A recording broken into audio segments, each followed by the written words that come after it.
పెంకుటింట్లో చూడండి నన్ను కావాలంటే అన్నాడు. ఎప్పుడో వస్తాడు వాడు, ఉన్నదంతా వాడికి ఇచ్చాడు. ఒరే నాకు ఇస్తావా అని అడుగుతాడా తండ్రి? అడగడు. ఆ పెంకుటింట్లో ఉంటున్నాడు. నాన్నగారండి విమానం అంత కారు కొనుక్కున్నాను, ఫోటో పంపించాడు.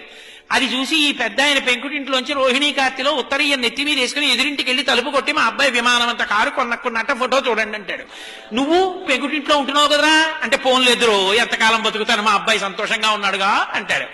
కొడుకు యొక్క సంతోషాన్ని చూసి సంతోషించగలిగిన వాడు తండ్రి. తను సంతోషించి కొడుకు సంతోషించాలనడం అది తండ్రితనం అంటే. తండ్రి కష్టపడి పెంచి పెద్ద చేసినంత కాలం తండ్రి దగ్గర అనుభవించి ఆఖరణ తండ్రిని తీసుకెళ్లి వృద్ధాశ్రమంలో చేర్చి పెద్దవాడైపోయినటువంటి తండ్రి కొడుకు వచ్చి పక్కన కూర్చుంటే చాలు, కొడుకుతో కలిసి తిరుగుతున్న తండ్రిని చూసి నా మనవలు కూడా నాతో ఇలా ఆడుకుంటే బావుణ్ణు, నా కొడుకు కూడా ఇలా పడుకునే ముందు నా పక్క మీద కూర్చుంటే బావుణ్ణు